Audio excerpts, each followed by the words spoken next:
एक 15 साल का बच्चा निखिल शुक्ला क्लास में भगवा पहनकर बैठा है और कहता है हमें हिंदू धर्म को बचाने के लिए लड़ना होगा। रोजाना बच्चों को एक शपथ दिलाई जाती है, जय श्री राम, हम भारत माँ की आंखों के आंसू पोंछेंगे।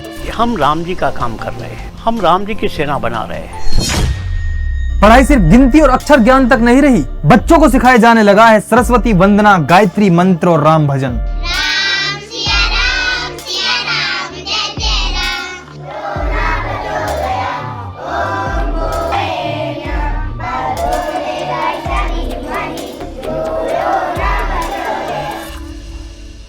स्कूल कहते हैं कि हम आरएसएस से जुड़े नहीं हैं, लेकिन इनके दफ्तर आरएसएस संस्थापकों के तस्वीरों से सजाए गए हैं। आरएसएस नेताओं को इन स्कूलों में हीरो बनाकर पढ़ाया जाता है।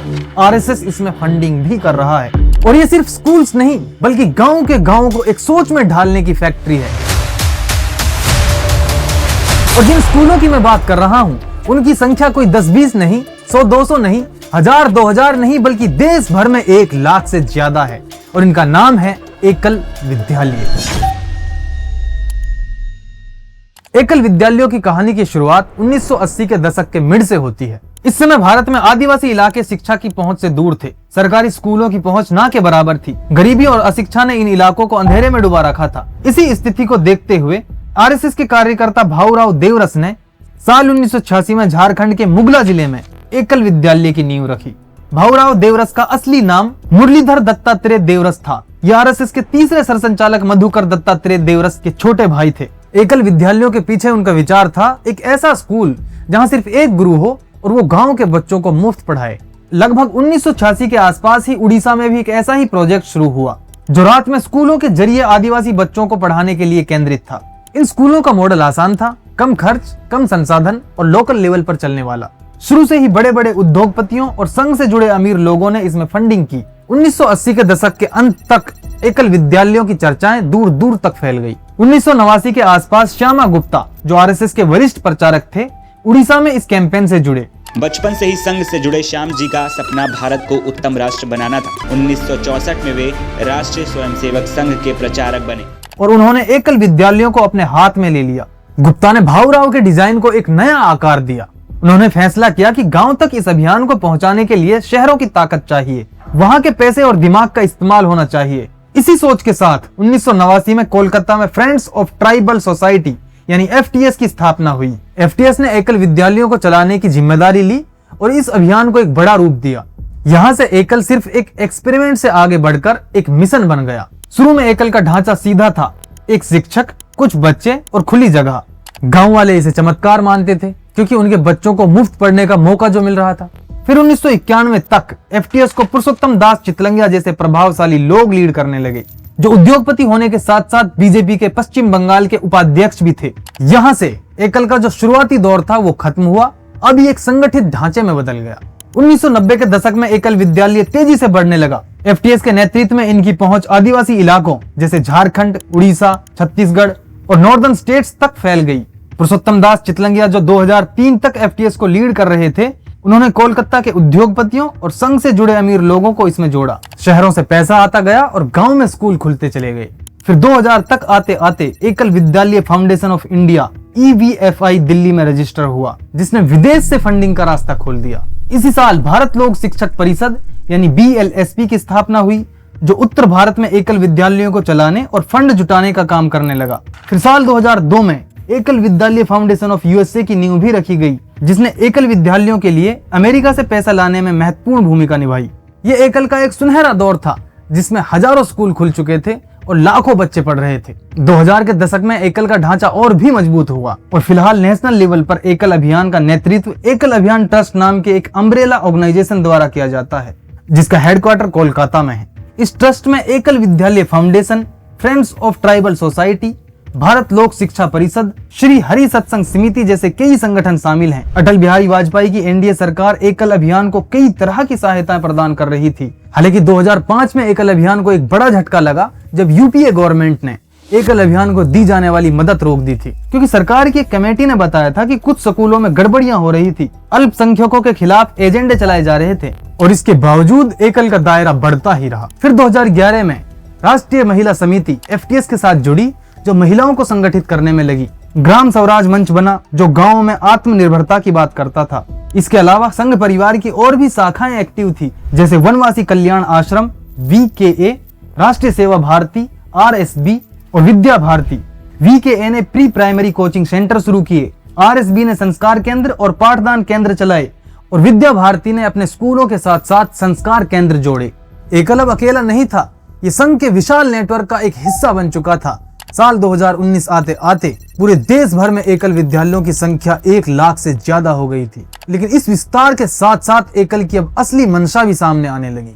स्कूलों में पढ़ाई का तरीका बदल रहा था। यहाँ शिक्षा सिर्फ अक्षर ज्ञान और गिनती तक सीमित नहीं रहा, बच्चों को सरस्वती वंदना, गायत्री मंत्र और राम भजनों की ट्रेनिंग भी दी जाने लगी। कारवा मैगजीन में छपे एक लेख के अनुसार बच्चों को इतिहास इस दृष्टिकोण से पढ़ाया जाता है कि शिवाजी और महाराणा प्रताप जैसी ऐतिहासिक हस्तियों को भारतीय महानायक दिखाया जा सके। इतिहास की कक्षाओं में राइट विंग आइडियोलॉग्स जैसे श्यामा प्रसाद मुखर्जी, दीनदयाल उपाध्याय को भी पढ़ाया जाता रहा, जिन्हें महात्मा गांधी और सुभाष चंद्र बोस के साथ रखा जाता है। इसके अलावा एकल विद्यालयों में गाय की डिवाइन नेचर और इसके प्रैक्टिकल उपयोग पर भी विशेष रूप से पाठ पढ़ाए जाते हैं। साथ में बच्चों को धार्मिक गानों की ट्रेनिंग भी दी जाती है, जिनमें राम जी से जुड़े भजन भी शामिल हैं। राम शिया राम जय जय राम, राम धुन श्री राम जय राम गाना गाया जाता है। साथ ही रोजाना एक शपथ दिलाई जाती है जिसकी शुरुआत होती है जय श्री राम से, जिसके बाद ये पंक्तियां कहते हैं, हम सभी भारत माँ की संतान हैं, भारत माँ की आंखों में आंसू हैं, हम उनके आंसू पोंछेंगे, हम देश को सुखी बनाएंगे। इसके अलावा इन स्कूलों में मुसलमानों के खिलाफ नफरत भरी जाती है।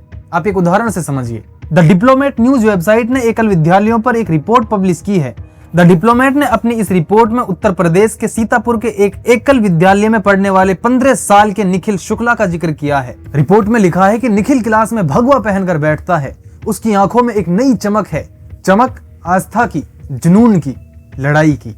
उसकी इस प्रेरणा के पीछे उसके शिक्षक हैं, जिन्होंने उसे हिंदू धर्म की रक्षा के कर्तव्य का पाठ पढ़ाया। और इसी के चलते निखिल ने बजरंग दल का एक सिपाही बनने का फैसला किया है। बजरंग दल एक ऐसा संगठन जिसे चर्चों और मस्जिदों पर हमले, मुस्लिम व्यापारियों के आर्थिक बहिष्कार और सांप्रदायिक हिंसा के लिए जाना जाता है। निखिल शुक्ला ने द डिप्लोमेट से बात करते हुए कहा कि भारत में हिंदू धर्म पर हमले हो रहे हैं, हमें इसे बचाने के लिए लड़ना होगा। महज 15 साल के बच्चे को एकल विद्यालय ने हिंदू राष्ट्र की लड़ाई के लिए उतार दिया है। और अगर आपको ये लग रहा है कि महज एक बच्चे के उदाहरण से हम पूरे संगठन को कैसे जज कर सकते हैं, तो मैं आपको बता दूं कि एकल विद्यालय फाउंडेशन का CEO। नमस्कार, I am Bajrang Bagda, a volunteer and CEO of एकल एक्टिविटीज इन इंडिया। खुद मुस्लिम विरोधी बातें करता है। बजरंग बगड़ा एकल विद्यालय फाउंडेशन का एक्स CEO है। डेकन हेराल्ड के मुताबिक उन्होंने जुलाई 2024 में कहा था कि मुसलमानों को हिंदू धार्मिक स्थलों पर पूजा सामग्री बेचने से रोका जाना चाहिए। बजरंग बगड़ा का बयान सुर्खियों में रहा, लेकिन ये कोई अचानक फिसली जबान नहीं थी। जब CEO तक ऐसी बात करेंगे तो एकल विद्यालयों में दी जाने वाली शिक्षा पर सवाल खड़े करना तो लाजमी है। सदियों से शिक्षा का उद्देश्य ये रहा है कि ज्ञान का विस्तार हो, सोच की स्वतंत्रता हो, लेकिन एकल विद्यालयों के जरिए शिक्षा के नाम पर एक खास तरह की विचारधारा को रोका जा रहा है। इन विद्यालयों की करिकुलम पॉलिसी रहस्य बनी हुई है, ना ये NCERT द्वारा मान्यता प्राप्त है, न किसी सार्वजनिक निगरानी प्रणाली के अधीन है। वैसे तो NCERT खुद आजकल सवालों के घेरे में है। कुछ रिपोर्ट्स में यह भी कहा गया है कि एकल विद्यालय पारंपरिक आदिवासी रीति रिवाजों को दबाने और उन्हें हिंदू पहचान में ढालने की कोशिश कर रहा है। ये भी आप एक उदाहरण से समझिए। पश्चिम बंगाल के एक CPIM कार्यकर्ता हैं तपस दास, जो रसा खोवा पंचायत में रहते हैं। तपस दास ने कारवा मैगजीन को बताया कि उनके इलाके में एक एकल विद्यालय है और उन्होंने कहा कि एकल विद्यालय से जुड़े लोग सीधे सीधे बीजेपी को वोट देने की अपील नहीं करते थे, लेकिन वे RSS और हिंदुत्व के प्रचार में लगे रहते थे। इनकी गतिविधियों के बाद गांव के पारंपरिक धार्मिक आयोजनों में कुछ बदलाव देखने को मिले हैं। सबसे बड़ा बदलाव भगवत कथा के म्यूजिकल कार्यक्रम की बढ़ती लोकप्रियता। तपस दास के मुताबिक ये कार्यक्रम हिंदी में होते हैं, जबकि इनके इलाके में ज्यादातर लोग बंगाली की लोकल डायलेक्ट्स बोलते हैं। अब यहाँ पर सवाल ये उठता है कि जब एकल विद्यालयों में इतनी दिक्कतें हैं, तो ये गाँव में अपनी पैठ जमाने में कामयाब कैसे हुए और गांव के लोग अपने बच्चों को इन स्कूलों में पढ़ने के लिए क्यों भेजते हैं? न्यूज मैगजीन कारवा के मुताबिक नए एकल विद्यालय बनाने और बाद में एजेंट चलाने का पैटर्न लगभग सभी स्कूलों में एक जैसा है। सबसे पहले EVF के लोग गांव में एक टीचर की तलाश करते हैं जो बच्चों को पढ़ा सके, फिर एक जगह की तलाश करते हैं जहां बच्चों को पढ़ाया जा सके। इसके लिए कोई खाली मकान, झोपड़ी या फिर किसी पेड़ के नीचे खाली जमीन का भी इस्तेमाल करते हैं। जगह और टीचर फाइनल हो जाने के बाद कुछ ऐसे बच्चों की तलाश की जाती है जो स्कूल जाने में असमर्थ हों। ऐसे बच्चों को फ्री यूनिफॉर्म, फ्री किताबें दी जाती हैं और उनका दाखिला कर लिया जाता है। कुछ महीने बाद जब एकल विद्यालय नियमित रूप से चलने लगता है, तब गांव में एक और एनजीओ आता है, श्री हरि सत्संग समिति यानी SHSS। ये एनजीओ गांव में संस्कार केंद्र स्थापित करता है और गांव में एक वीकली गैदरिंग होती है जहां मोरल वैल्यूज और एथिक्स पर चर्चा होती है, लेकिन इनका बैकग्राउंड धार्मिक गीतों से जुड़ा होता है। शुरुआत में इनमें उन्हीं बच्चों के फैमिली मेंबर्स को शामिल किया जाता है जो एकल विद्यालयों में पढ़ रहे हैं, लेकिन धीरे धीरे ये वीकली गैदरिंग सोशल स्पोर्ट बन जाता है और गांव के बाकी लोग भी इसमें आके जुड़ने लगते हैं। SHSS फिर कुछ हफ्तों में कथाकार बुलाने शुरू करता है। ये कथाकार हरि कथा, राम कथा, भगवत कथा सुनाते हैं जो हिंदू देवता विष्णु, राम की कहानियां और हिंदू भगवत गीता से जुड़ी कथाएं होती हैं जो गांव के लोगों को राम साधक बनाने में हेल्प करते हैं। इस तरह ये एकल विद्यालय इनडायरेक्टली बीजेपी और RSS को फायदा पहुंचाते हैं। हालांकि ये विद्यालय इस बात को खारिज करते हैं कि उनका संबंध RSS से है, लेकिन पश्चिम बंगाल में एकल अभियान की गतिविधियों का नेतृत्व करने वाले निर्मल्य भट्टाचार्य कहते हैं कि STF या एकल विद्यालय RSS से संबंधित नहीं है। एकल विद्यालयों के कामकाज में RSS की कोई भूमिका नहीं है, लेकिन संघ के साथ इन एकल विद्यालयों का संबंध न केवल ऐतिहासिक है बल्कि मौजूदा भी है, जिन्हें नजरअंदाज नहीं किया जा सकता। FTS की वेबसाइट श्याम गुप्ता को एकल विद्यालय मॉडल का मास्टर आर्किटेक्ट बताती है। 2004 में श्याम गुप्ता VHP के राष्ट्रीय संयुक्त महासचिव और EVF के महासचिव भी थे।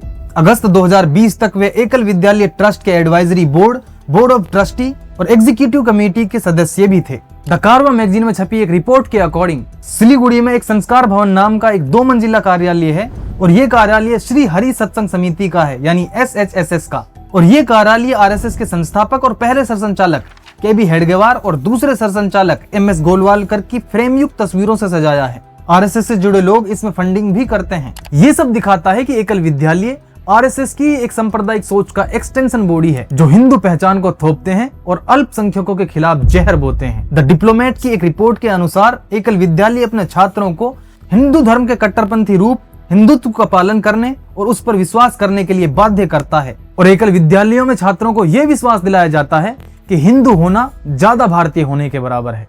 अब जरा सोचिए, शिक्षा का मतलब अगर इंसान को इंसान से दूर करना है, बच्चों को नफरत सिखाना है और उनके अंदर यह विश्वास डालना है कि वो दूसरों से ऊंचे हैं, तो ये शिक्षा नहीं बल्कि जहर है। क्या सरकार को ऐसे संगठनों पर पाबंदी नहीं लगानी चाहिए जो खुलेआम संविधान विरोधी सोच को बढ़ावा देते हैं? इस सब पे आपका क्या कहना है? आप अपने विचार कमेंट सेक्शन में रख सकते हैं। वीडियो अच्छी लगी हो तो लाइक शेयर करना, चैनल को सब्सक्राइब कर लीजिएगा।